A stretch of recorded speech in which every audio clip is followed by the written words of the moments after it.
Dope Thief, you guys. He is so powerful. You are so good in it. We are back with Tyree Henry, everybody. I mean, it is so big. It is so huge. People, the critics love it. Oh, that's audiences love it. It's found a real place.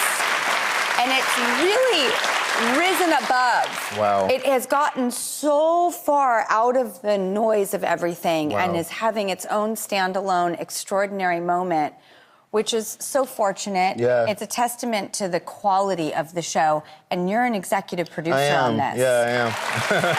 Which is, I think it's so exciting. It's the most gratifying thing, because you know this. You want to have involvement. Yeah, you and want your hands in there. People say a seat at the table. I'm like, whatever metaphor you want to use, I just want to be a part of it. I realized that, you know, when they gave me the opportunity to EP this, I realized I've been EPing most of the things I've been in. You know what I mean? Yep. Like, you know, giving my characters, building them, contributing to music, all those things, I just wasn't credited that way.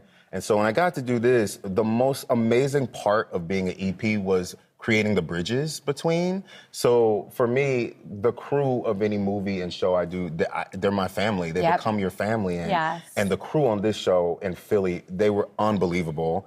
And I realized that I was able to be a bridge. So like that meant that I could be the bridge between the actors and the producers, or the grips and hair and makeup, or like I just got my hands in there, and the community and the production, because we were filming in the streets of Philly. I know. Nonstop. And when the show starts, I did not see what was coming around the corner. Even in episode 1, I was like, oh, whoa. Yeah. I thought I understood what this was.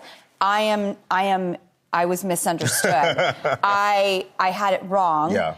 And why do you think it's gaining such traction and popularity? It also has a patina of quality. The minute you enter the world, even though it's sort of dark and gritty, it has, like, it feels very expensive, well-crafted, very high quality. Yeah, well, we had Ridley Scott do the first episode. I mean, just Ridley Scott. Alone. Just Ridley Scott, one of the most important directors.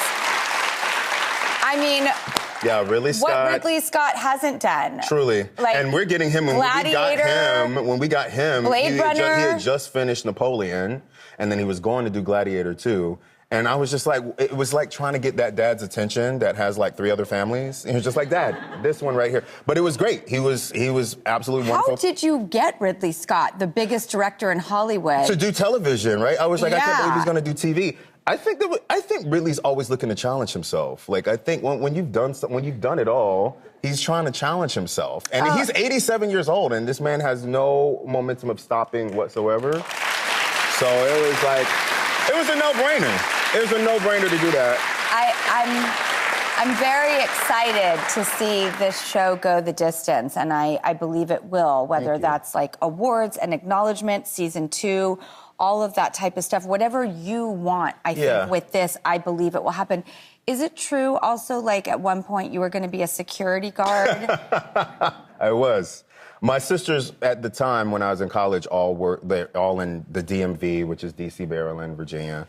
And so they were all in security or some kind of federal job. And I was playing in theater and acting in college, but I never thought it would be anything. I just, you know, I was a movie nerd, but I never thought it would be anything. And if it wasn't for my professors, truly these amazing professors at Spelman College that were like, you need to look into this. You need to go as far as you possibly can. And I was like, I don't even know where to start. And they're like, cool, well, you should audition for Yale. You should audition for Brown. You should audition for NYU. And me, I was like, let me be very clear. I was a knucklehead in college, okay? Like, crazy kid. And these professors were just like, we will do your recommendations. All you have to do is sit down and write your mission statement. And I was like, Yale? I was like, if they saw my GPA, I'll be laughed out of the room. And they were like, you just have to give yourself a shot. And what I learned from that is that there are people who hold a vision for you sometimes when you can't hold a vision for yourself, which is why I'm here, honestly.